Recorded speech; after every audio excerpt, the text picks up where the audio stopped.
पवार कुटुंब दिल्लीतून बारामतीकडे रवाना झालेलं आहे। पवार कुटुंब दिल्लीतून बारामतीकडे आता रवाना झालेलं आहे। अजित पवार यांचा अपघाती मृत्यू झालेला आहे आणि त्यानंतर पवार कुटुंब हे दिल्लीतून आता बारामतीकडे रवाना झालेलं आहे।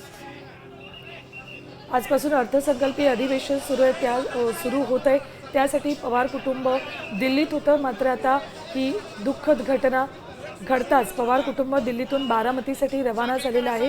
बारामतीमध्ये आज प्रचार सभा होती अजित पवार यांची, त्या सभेसाठी म्हणून ते मुंबईतून सकाळीच निघाले। मात्र दृश्यमानता कमी असतानाही विमान लँड करण्याचा निर्णय घेण्यात आला आणि तिथेच हा घात झालाय। अजित पवार यांच्या विमानाचा अपघात झाला। या विमानात एकूण 5 जण होते, या 5ही जणांचा मृत्यू झाला। ज्या वेळेला विमानाची अपघातग्रस्त विमानाची दृश्य समोर आली त्याच वेळेला मनात धाकधूक वाढलेली, नेमकं काय घडलंय हे कळत नव्हतं। मात्र जखमींवर उपचार सुरू आहेत अशी बातमी येत होती आणि अखेर पाऊण तासानंतर अजित पवार यांचं या अपघातात निधन झाल्याची बातमी आली। राज्याचं लाडकं नेतृत्व, कणखर स्पष्ट वक्ते, रोखठोक बोलणारे, अगदी ट्रान्सपरन्सी कायम आपल्या कामात ठेवणारं नेतृत्व म्हणून अजित पवार यांची ओळख होती।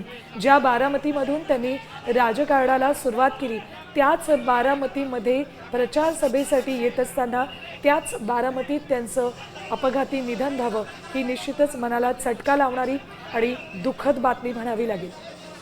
तर अजित पवार हे सकाळी भल्या पहाटे उठून 7 वाजताच प्रशासकीय कार्यालयांमध्ये जायचे, प्रशासकीय अधिकाऱ्यांची विचारपूस करायचे, त्यांच्या कामाचा आढावा घ्यायचे आणि नागरिकांना, जनतेला काही त्रास तर होत नाहीये ना याच्याबद्दल ते कायमच दक्ष होते।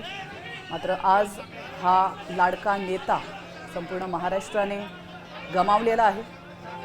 काही झालेल्या अपघातात, विमान अपघातात अजित पवार यांचा मृत्यू झाला।